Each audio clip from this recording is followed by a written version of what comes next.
Some mornings stay with you forever.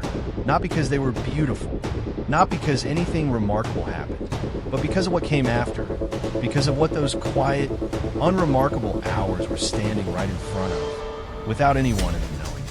June 6th, 1944. You know that day. You've seen the photographs, the gray water, the smoke, the bodies at the tide line. You know the beaches, you know the flags, but nobody ever tells you about the morning before. Nobody talks about the bacon that was slightly burned on one side. Nobody talks about the letter left unfinished on a wooden table.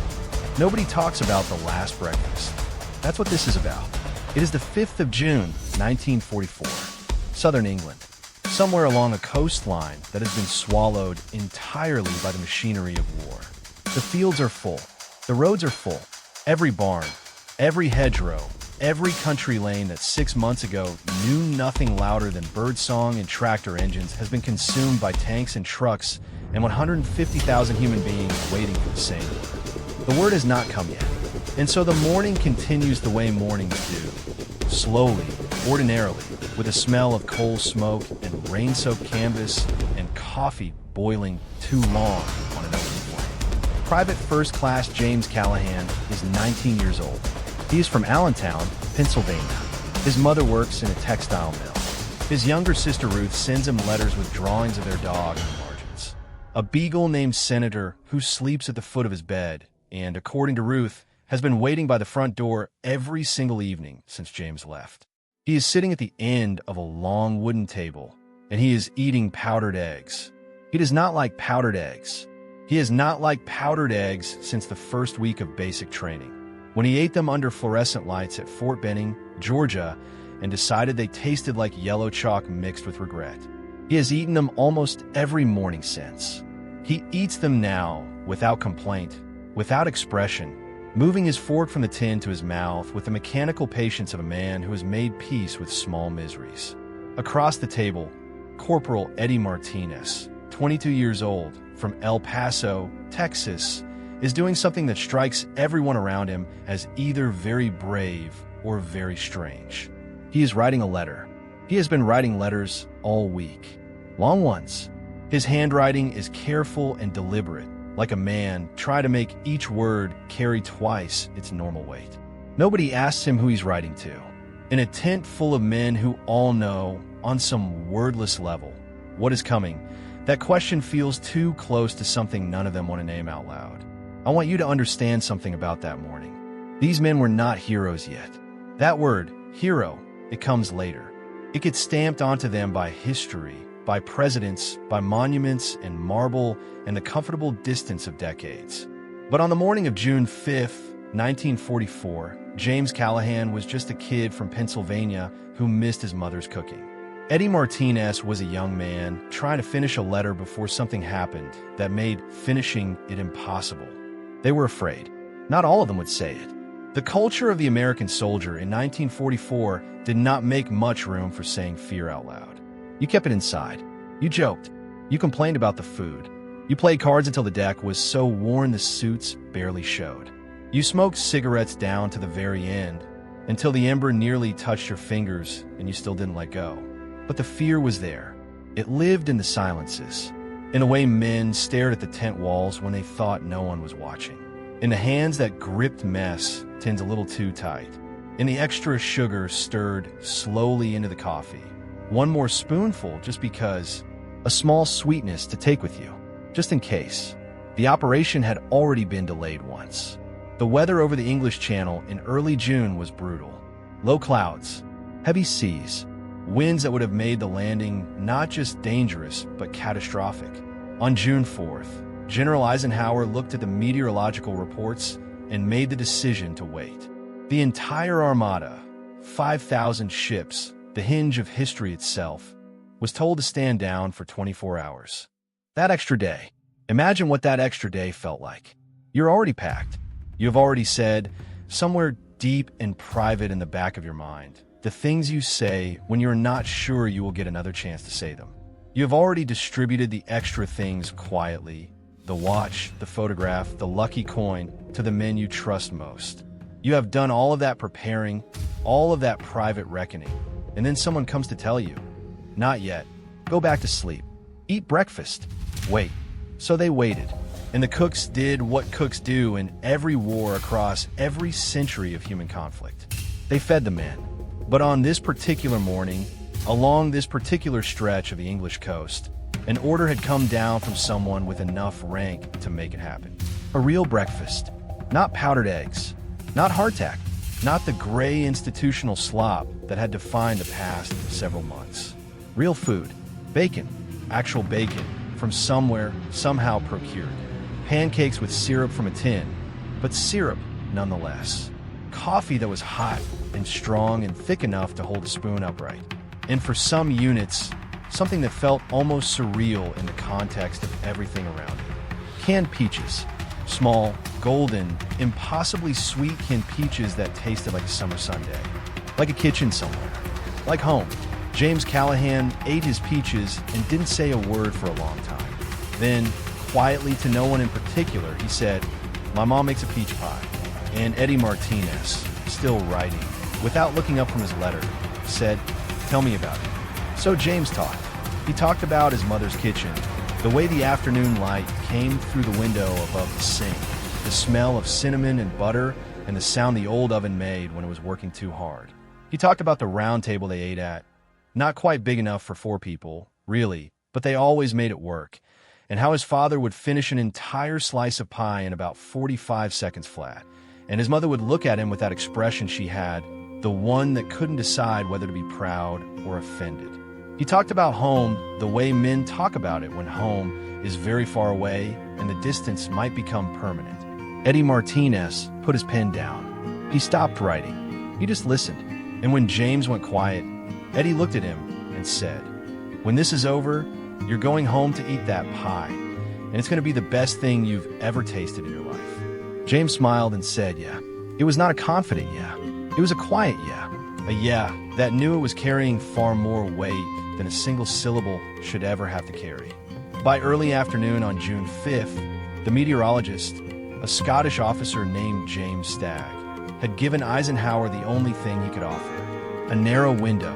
Not perfect, not even close to perfect, but enough. Enough to go. The order moved through the chain of command the way all such orders do. First as rumor, then as certainty, then as motion. Men who had been sitting and waiting and writing and sleeping were suddenly on their feet. Equipment was checked and rechecked. Weapons were inspected for the 3rd and 4th time. Faces were blackened with burnt cork.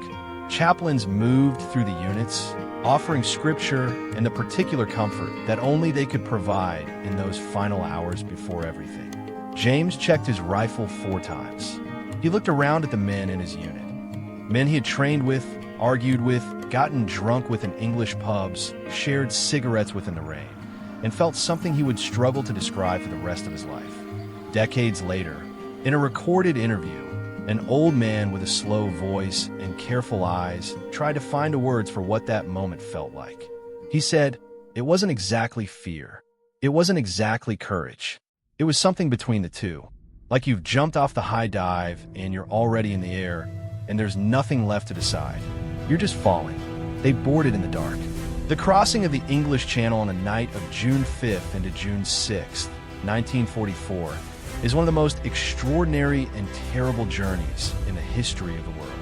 Thousands of vessels moving through black water, through swells that pitched and rolled the landing craft until men who had eaten bacon and pancakes and canned peaches leaned over the sides and lost it all into the Atlantic. The fear, by that point, was no longer something you hid. It was just there in the boat with you, wet and cold and honest.